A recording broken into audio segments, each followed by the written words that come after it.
Niue's 39th Constitution celebrations was made more special by the visit of Governor-General Sir Jerry Mataparai and his delegation on Thursday last week. The brief visit to the island caused a spell of excitement for many residents and visitors alike, rushing to photograph the new Governor-General for New Zealand and its realm countries, Niue, Cook Islands and Tokelau. Sir Mataparai paused at the airport for a short welcome by Honourable Premier Toke Talangi on Thursday before a private dinner with members of Cabinet and the Speaker of the Legislative Assembly.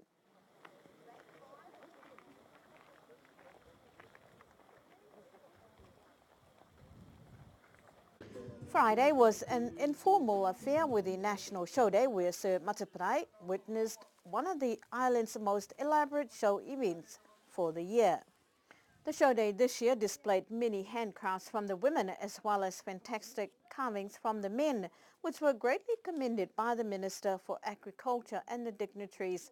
Also showcasing this year was the business sector, who had much to display and sell, as well as the program for the Niue High School business venture. The show day this year, however, with the performances, excluded the ethnic groups, instead a concentration of the young talent of Niue Primary School.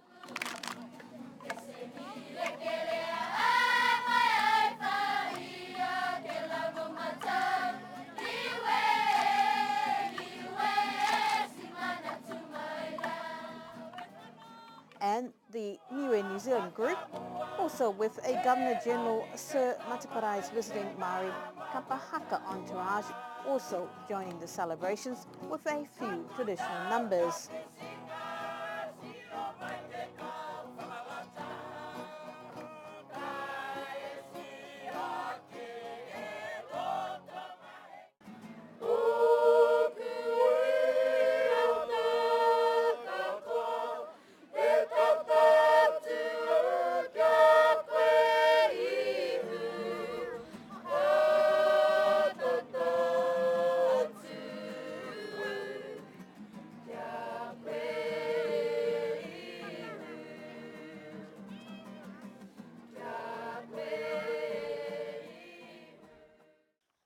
The young students performed well, and a congratulatory acknowledgement must go out to the teachers who committed to encourage the young talents in continuing traditional song and dance. Sir Mataparai also took a chance to visit a bush plantation by a Member of Parliament for tuapa, whesapihingia and a glimpse at Niue life in its traditions. During the island's flag raising ceremony on Saturday, Niue special guest Governor-General Sir Jerry Mataparai reflected on New Zealand and Niue's commitments to an enduring friendship and relationship over the years. Sir Mataparai's comments on his visit to the island to fulfill his obligation of service to Niue. 39 years ago, in 1974, the people of Niue expressed their desire for self-determination in a United Nations-sponsored referendum. The referendum asked the people of Niue how they, their children and their grandchildren wanted to be governed in the future. Their choice, your choice, was self-government and free association with New Zealand.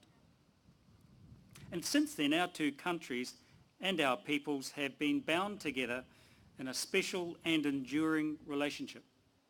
Its many strands include our shared Polynesian heritage and stories, our common citizenship, our shared values, our family ties, and many other people-to-people connections.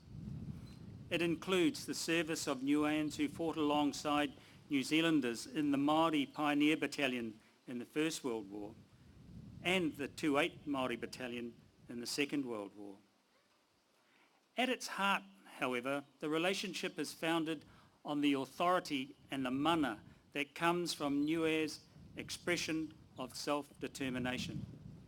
And it is the choice made in 1974 and the ensuing legacy that we celebrate today as Niue's flag was raised together with that of New Zealand's. And as we celebrate today, it's useful if we use reflections from today to look back at what was, to look forward also to what can be. And as Niue has moved forward, so is the relationship between Niue and New Zealand. There have been challenges, which is to be expected in a relationship. However, through our combined efforts, Niue and New Zealand have set a pathway for the benefit of both Niueans and New Zealanders. And I'm confident that we can continue to work together constructively because as partners in the realm, we have a shared responsibility to nurture the relationship so it continues to grow.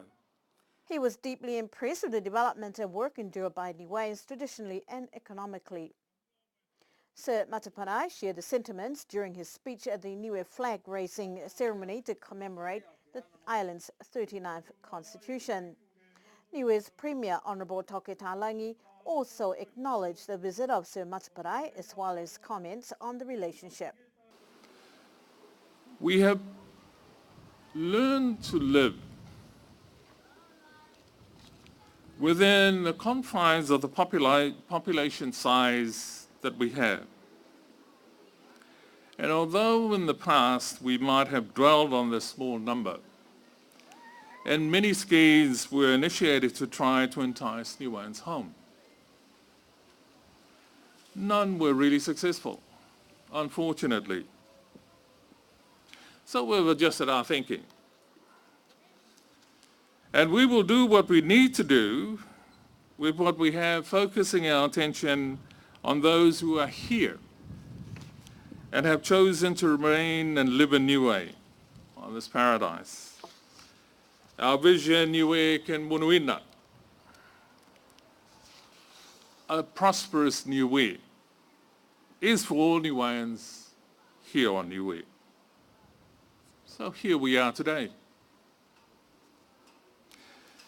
As a realm country, there appears to be no difference in the manner New Zealand treats its necessary and economic and administrative assistance for Niue, as both the New Zealand and Niue parliaments envisaged under the Constitution in 1974.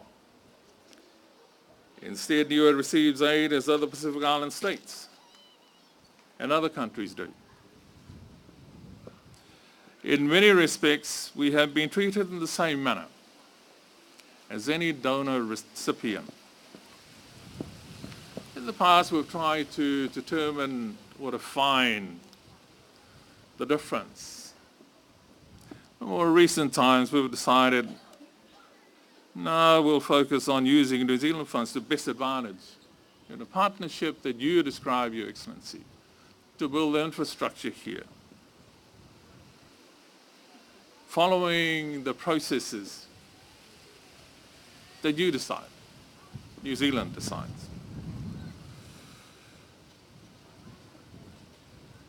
We would like to think now that today, that the relationship and constitutional support provided under the economic and administrative provisions has matured and is now closer, clearer, more transparent, accountable, and managed under good governance principles that are acceptable to both parties. Even though most of the official statements focused on the more serious side of the occasion, many who witnessed the ceremony were just as impressed with the young primary school children continuing to serenade the crowd.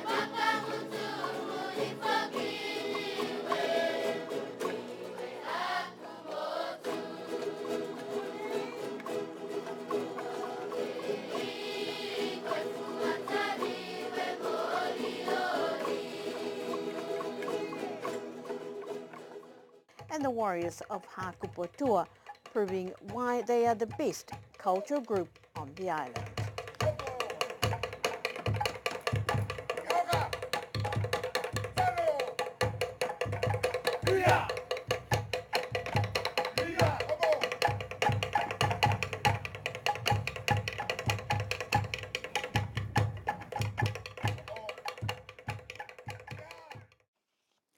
Pensioners on the island are about to receive a boost in their fortnightly payments.